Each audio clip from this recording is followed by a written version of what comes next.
Okay, hi, this is Andy here for LA's at Hollywood and Highland outside Level 3 nightclub, where today we're having the Community Next conference. We're having our Starbucks. And we're having breakfast with Robert Scoble.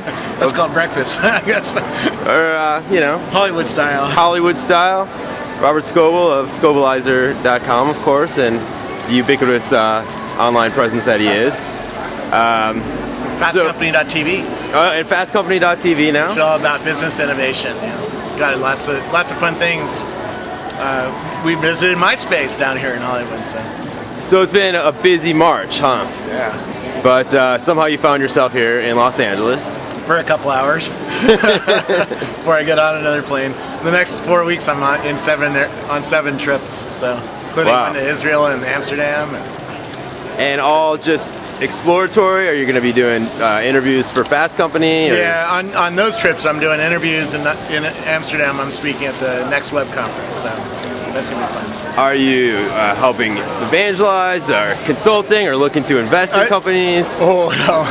I do a video show just like you do, but I focus on business innovators. So I look, in Israel we're visiting several of the startup companies that are happening in Israel, and we're going to meet some of the entrepreneurs who are trying to make tech happen in Israel, which is a long way from Silicon Valley. So.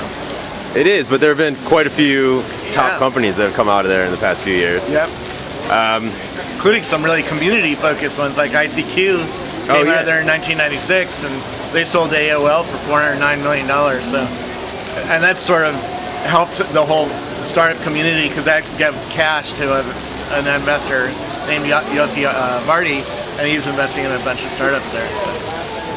So how do you gauge the climate of like the tech community down here in LA? And well, it's different. It doesn't get a lot of attention because, like, MySpace, Facebook gets a lot more attention, partly because it's growing faster. But I was at a Justice concert the other day, which was put on by MySpace, and they had 4,000 people just rocking and rolling. So you'd tell that brand is still fairly healthy and should be paid attention to a little bit. Mahalo is down here, right? Jason Calacanis is starting a startup down here, and that seems to be going pretty well. He has 50 people who are trying to build a new search engine. But I don't have a good sense of it. You're the guy who should have a sense of what's going on down here in LA.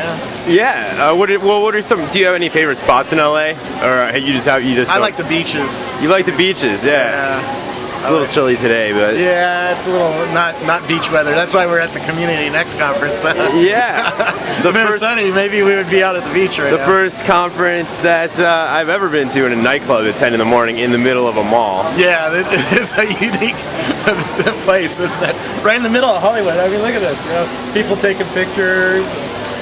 Drummond's theaters around the corner. Well, do you have any kind of wild and crazy predictions for the world of technology and Web 2.0 over the next few months, year? What's really getting attention is my cell phone, because unlike your camera, which records to a hard drive, my camera goes straight to the web live, and because it's a cell phone and a video camera connected, and then people around the world can watch it live and interact with me. In fact, you would see the chat on my cell phone while I'm filming. And that lets me do a new kind of media that isn't possible with older equipment. So that's got me excited. Certainly Twitter is continuing to be important to building a community. That seems to be the best place to go and find a community and interact with it, and then pull it off to other places like your website or my website. Right. Interact with them more intimately there. And then what's going to be next? I mean, it seems like every 5-6 days there's something that...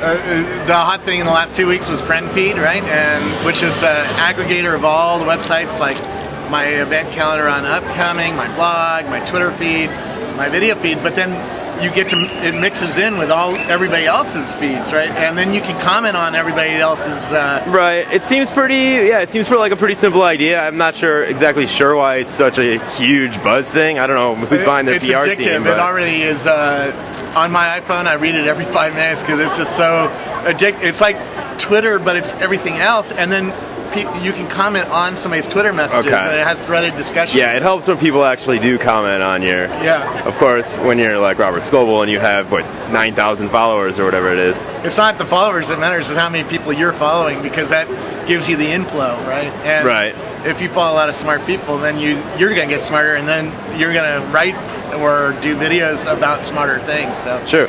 And finally, they had us do an interesting thing. We put stickers on our, well, that's a bad thing to do with my camera, but we put stickers on our little name tags, and one of them was, what's going to be the fate of Yahoo? Is it going to be Google, Microsoft, or Yahoo's going to stick with Yahoo? Microsoft. It's going to happen. Yeah. There's no way it's not going to happen. And, it's in Yahoo's favor to sell out because there's too much money on the table and there's not enough upside to stay independent. And for Microsoft, they need a search engine, and they need a brand that people understand. And you go and ask normal people out here, have you ever heard of Live.com? No. Right. Have you heard of Yahoo.com? Yeah. Yeah. And so Microsoft is buying that brand, and that way they can rejuvenate their internet efforts and their advertising efforts. After a few weeks of it just seeming to ramp up, it's been kind of dead for the last month or so. I mean, are we thinking weeks, months, a year? It'll take months to have the deal start happening, and then all the approval process will take a year. I mean, they might announce next week the deal is being done. Ballmer and Jerry Yang have sat down and signed the papers, right? But then it'll take a few more months for it to go through regulatory approval and all that fun stuff. And then once the two companies join, then it'll take another year for it to see any real noticeable effect other than they're going to replace all the Live.com sites with Yahoo brand names, right? They're going to put Yahoo logos everywhere. And you think Ballmer will remain as CEO in that situation? That's an interesting question. Ballmer's an interesting guy. He's not a really good tech company CEO. Right. You really want a geek in that position, but you should go and watch his interview with Guy Kawasaki at the Mix conference. He really came on strong there. So he might have saved his job with that one speech alone, and really told people why he still is in charge and why he hasn't gotten booted, right? Yeah. Because he's pretty smart. I don't know that he's the right guy for a tech company CEO, but now that Microsoft's turning into an advertising company, maybe he can stay in and handle it. I don't know. He's a lot smarter than I am, so. All right, well, it'll be interesting to see. Thanks a lot, Robert. Thanks. And I guess we'll see you down here in another few months. Yeah, thank you. All right. I'll be down here again.